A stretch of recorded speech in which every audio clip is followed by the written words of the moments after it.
19절에서 22절. 출애굽기 3장 1절에서 22절까지 조금 긴 본문이긴 하지만 3장 전체를 같이 좀 볼 거고요. 여러분이 읽으실 때는 2장 11절에서 3장 22절까지 보시면 좋겠습니다. 3장 1절에서 22절까지 같이 한 목소리로 읽도록 하겠습니다. 모세가 그의 장인 미디안 제사장 이드로의 양떼를 치더니 그 떼를 광야 서쪽으로 인도하여 하나님의 산 호렙에 이르매 여호와의 사자가 떨기나무 가운데로부터 나오는 불꽃 안에서 그에게 나타나시니라. 그가 보니 떨기나무에 불이 붙었으나 그 떨기나무가 사라지지 아니하는지라. 이에 모세가 이르되 내가 돌이켜 가서 이 큰 광경을 보리라. 떨기나무가 어찌하여 타지 아니하는고 하니 그때에 여호와께서 그가 보려고 돌이켜 오는 것을 보신지라. 하나님이 떨기나무 가운데서 그를 불러 이르시되 모세야 모세야 하시매 그가 이르되 내가 여기 있나이다. 하나님이 이르되 가까이 오지 말라. 내가 선 곳은 거룩한 땅이니 내 발에서 신을 벗으라. 또 이르시되 나는 내 조상의 하나님이니 아브라함의 하나님 이삭의 하나님 야곱의 하나님이니라. 모세가 하나님 배웠기를 두려워하여 얼굴을 가리매 여호와께서 이르시되 내가 애굽에 있는 내 백성의 고통을 분명히 보고 그들의 감독자로 말미암아 부르짖음을 듣고 그 근심을 알고 내가 내려가서 그들을 애굽인의 손에서 건져내고 그들을 그 땅에서 인도하여 아름답고 광대한 땅 젖과 꿀이 흐르는 땅 곧 가나안 족속, 헷 족속, 아모리 족속, 브리스 족속, 히위 족속, 여부수 족속의 지방에 데려가려 하노라. 이제 가라. 이스라엘 자손의 부르짖음이 내게 달하고 애굽 사람들이 그들을 괴롭히는 학대도 내가 보았으니 이제 내가 너를 바로에게 보내어 너에게 내 백성 이스라엘 자손을 애굽에서 인도하여 내게 하리라. 모세가 하나님께 아뢰되 내가 누구이기에 바로에게 가며 이스라엘 자손을 애굽에서 인도하여 내리이까. 하나님이 이르시되 내가 반드시 너와 함께 있으리라.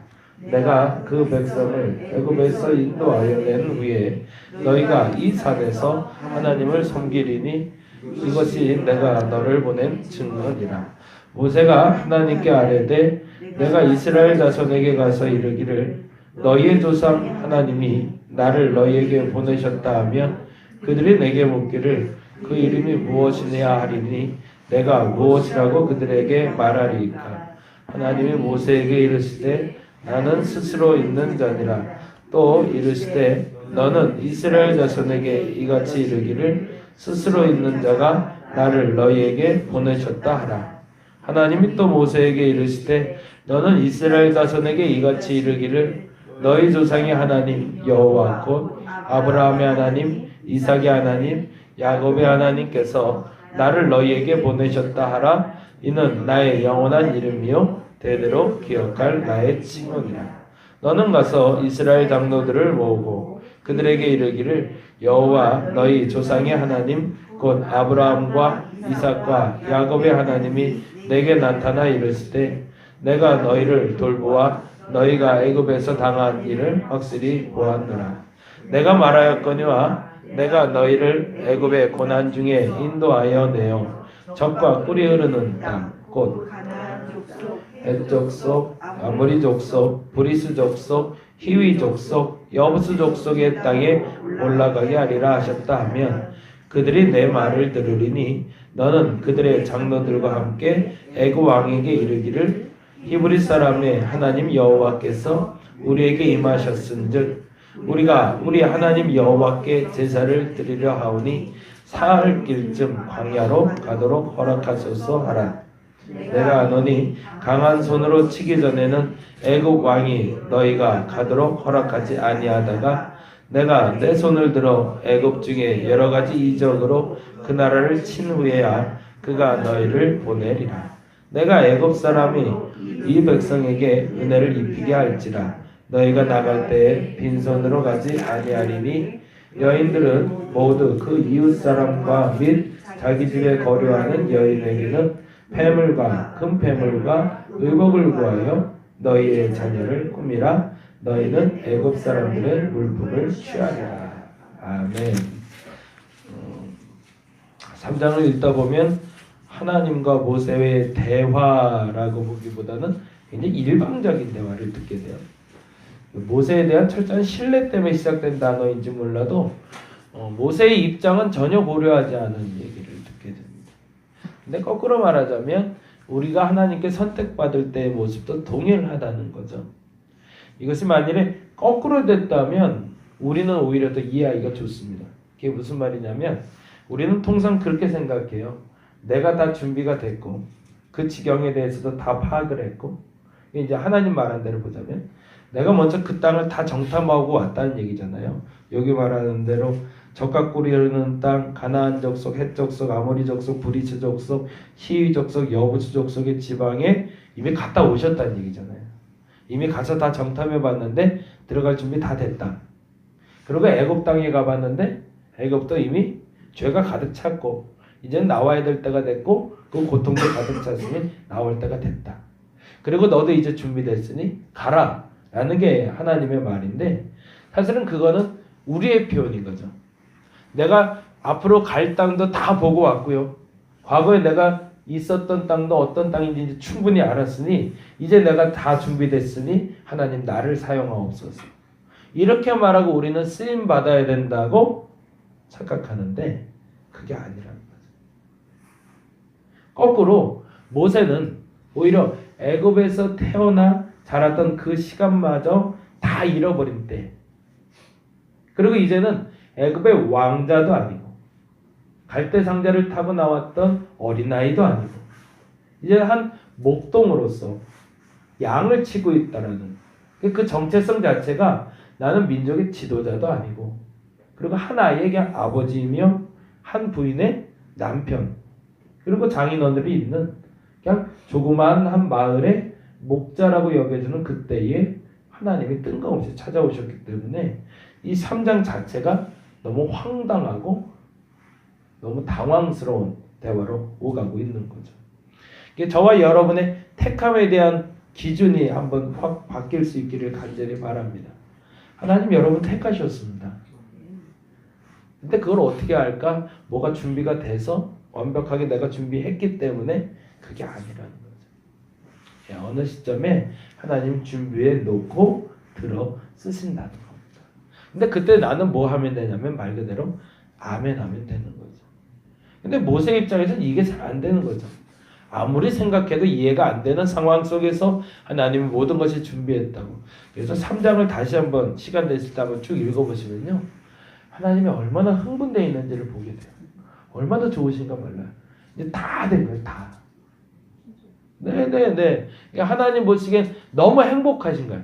이제 너무 완벽해요. 이제 너만 움직이면 된다. 다 준비했으니까 99%를 다 준비했으니 너 하나만 움직이면 된다. 그러면 모든 것이 다 해결된다. 요즘에 전도하려고 여기저기 다니다 보니까 하나님이 전도하러 나갈 수 있는 장소도 허락해 주시면 전도의 도구들도 많이 이렇게 붙여주세요. 이제 때마침 최영 선생님 별로 안 좋아하실 수도 있는데 누가 커피를 알려준다고 그래서 커피를 좀 배우러 다녀요. 그래서 매주 목요일마다 오후에 캘리그라피 강좌 마치고 수원에 있는 목사님 카페에 가서 커피를 배우고 있어요. 근데 그 커피가 이렇게 핸드드립으로 내리는 커피. 아직도 그 맛이 좋은 건지는 아직은 잘 모르겠어요. 근데 이제 집사람하고 솔직하게 그렇게 얘기를 해요. 그 목사님이 제가 이제 SNS나 이렇게 이제 주변에서 전도하는 걸 보고 되게 좋으셨대요. 마음이. 그래서 양 목사 수고하고 애쓰는데 좋은 도구가 커피라는 전도 도구가 있으니까 가르쳐주고 싶다라는 마음이 생기셨대요. 근데 나는 사실은 그 마음이 아직 확 오진 않는데 근데 그분 마음이 확 왔다니까 그러니까 그것도 또 뭐 하나님의 뜻이니까 그래서 이제 집사람하고 배우러 가는데 저 사람도 하루에 6잔 7잔 커피 먹던 굉장히 좋아하던 사람인데 요 시즌부터 커피가 별로 맛이 없대는데 근데 그래서 저 사람도 커피를 배우러 그래서 집에서는 뭐 보이차나 녹차 같은 거 먹고 그리고 커피는 배우러 다녀. 근데 이제 분명 배워야 될 의미가 있으니까 배우게 하시겠죠. 그래서 이제 매주 목요일마다 이제 커피 따르는 거 배우고 맛보고 오는데요. 아주 재미난 얘기를 들었어요. 커피 맛을 좌우하는 게 뭘까를 물어보시더라고요. 커피 맛을 좌우하는 건 뭘까요? 커피가 맛있다, 커피가 시다, 달다, 뭐 짭조름하다, 쓰다 그 표현에 커피의 맛을 좌우하는 게 뭐 여러 가지가 있는데 제일 중요한 건 커피라는 그 열매 원두에 있다고 하거든요. 근데 그게 퍼센트로 따지자면 이게 굉장히 재밌더라고요. 98.8%가 물이고요. 1.2%가 커피래요. 근데 이 1.2%의 커피가 이 커피 맛을 좌우한다는 거죠. 그러니까 아무리 많은 98.8%의 물은 그 맛에는 어떤 영향을 끼치지도 않는데 근데 유일하게 커피 맛을 내는 유일한 건 1.2%의 커피라는 거죠. 마찬가지로 우리에게도 지금 98%의 것들이 나를 영향 끼치고 만들어가는 것이 아니라 그 1%가 변화시킬 수 있다고 얘기하는 것이 바로 모세를 택하신 하나님의 뜻인 거예요. 여러분도 마찬가지라는 거죠. 98% 하나님이 완벽하게 준비했다고 말해놓고요. 그런데 이 완벽한 건 네가 아니면 안 돼라고 나를 부르셨다는 거예요. 그러니 이 모세가 얼마나 행복해야 되는데 저는 그게 안 되는 거죠. 왜요? 나는 그게 이해가 안 되니까. 근데요, 한 가지 우리가 팁으로 알아야 될 건 뭐냐면 이 글을 쓴 사람이 모세라는 거예요. 근데 왜 이 글을 썼을까? 그게 또 재미난 거죠. 그건 나중에 한번 묵상해 봤으면 좋겠고요. 재미난 이야기를 하나를 좀 연결을 해서 알려드릴 건데 2장에 보시면 한번 체크를 하면서 좀 해놔 보세요. 2장 1절에 보면 모세가 태어나는 장면이 나와요. 그죠?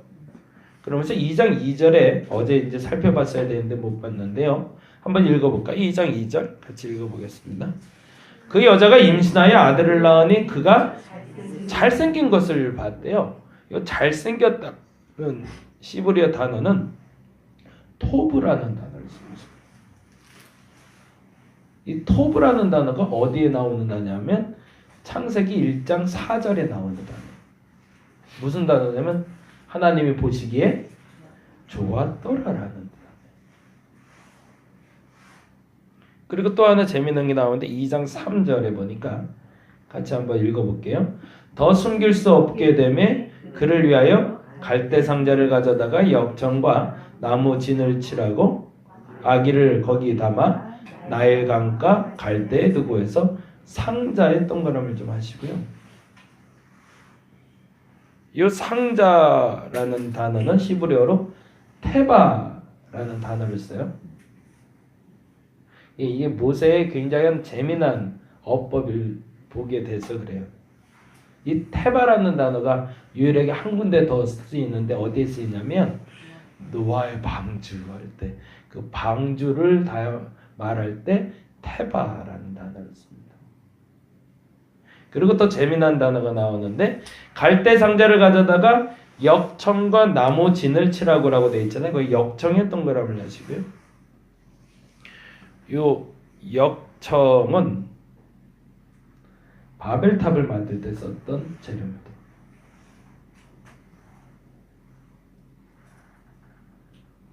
그리고 2장 21절로 넘어가세요.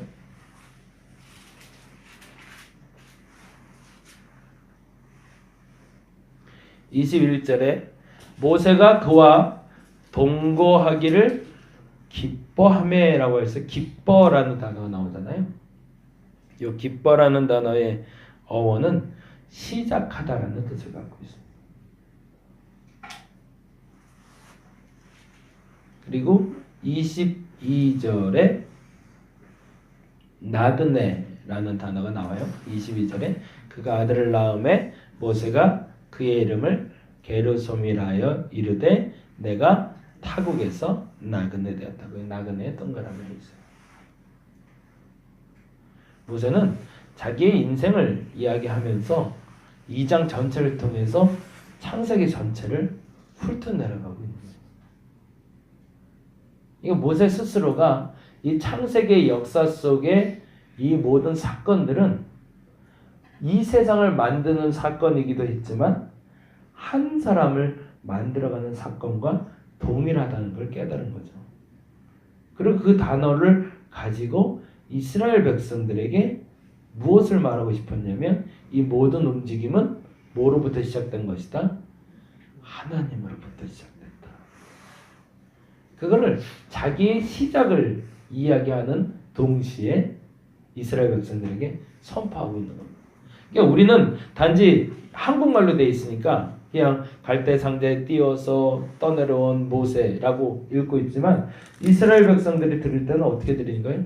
태초에 하나님이 천지를 창조하실 때 그 창조의 기쁨으로 모세를 보시기에 좋았고 모세를 보시기에 좋았던 하나님이 노아의 방주를 띄우듯이 모세를 상자에 띄워 내려 보내셨고 그리고 그가 동거하기 시작함에 하나님과 동거하기 시작함에 하나님이 기뻐하셨고 그들이 지금 애굽의 나그네가 된 상태가 된 것이 우리가 알고 있는 상태다라는 것을 모세의 이 이야기를 들으며 이스라엘 백성뿐만 아니라 이 글을 읽는 사람이 알게끔 힌트 조건을 제공하고 있는 거죠.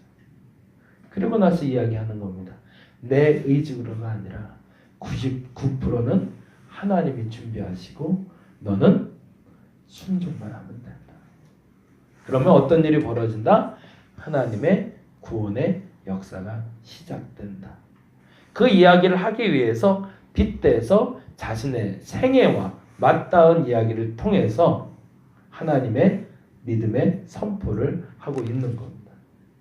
저와 여러분이 택하셨을 때라는 그 전제는요, 이미 하나님이 준비가 마치셨다는 걸 얘기합니다. 그걸 저와 여러분이 믿음으로 고백할 수 있기를 간절히 바랍니다. 잘 믿어지진 않겠지만 이미 준비는 마치셨습니다. 중요한 건 내가 얼마나 절대적으로 하나님을 순종할 수 있는가, 아니면 모세처럼 얼마나 자꾸 돌아갈 것인가의 시간의 문제이지 하나님은 준비가 마치셨다는 것이 저와 여러분의 믿음의 고백이어야 됩니다. 그렇지 않으면 또 돌아가고 또 시간만 흘러가게 될 겁니다. 근데 그렇다고 해서 하나님은 답답해하진 않으십니다. 왜냐하면 어차피 시간은 그렇게 흘러왔고 그렇게 기다리는 건 익숙한 분이니까 답답한 건 나뿐인 거죠. 말씀하실 때 순종할 수 있기를 간절히 바랍니다. 그래서 모세와 같은 새로운 시작이 기분 좋게 모세처럼 불평으로 시작하는 것이 아니라 기쁨으로 시작할 수 있는 저와 여러분 되기를 간절히 바랍니다. 기도하겠습니다. 시작된 여정에 근심이 없게 하여 주시옵소서. 불편함이 없게 하여 주옵소서. 99%의 완벽한 준비된 것이 어떤 영향을 끼치기 위해서는 1%의 한 사람이 움직여야 됩니다. 그게 나라는 사실을 알게 하여 주시옵소서. 커피가 1%만 돼도 99%의 물에 영향을 끼쳐 맛을 내는 것처럼 하나님이 준비된 세상 속에 내가 어떤 맛을 드러내야 되는지를 알게 하여 주시옵소서. 오늘 그렇게 기도하기를 원합니다. 하나님, 완벽히 준비하신 그 세상 속에 나를 던져주옵시고 하나님을 만나 그 일을 감당할 수 있는 순종과 믿음도 허락하여 주시옵소서. 주여, 나를 사용하여 주시옵소서. 주여, 나를 사용하여 주시옵소서. 날이 많이 춥습니다. 저들의 건강도 지켜주옵시고 또 이 추위를 잘 이겨낼 수 있도록 하여 주옵시며 무엇보다도 저들의 믿음이 흔들리지 않게 하여 주시옵소서. 꼭 필요한 것들을 채워주시사 이 추위도 이겨내며 이 새벽에 나온 저들의 믿음을 보시고 저들에게 특별한 은혜로 함께하여 주시옵소서. 감사합니다. 고마우신 예수님 이름으로 기도드렸습니다. 다 같이 기도하고 돌아가도록 하겠습니다.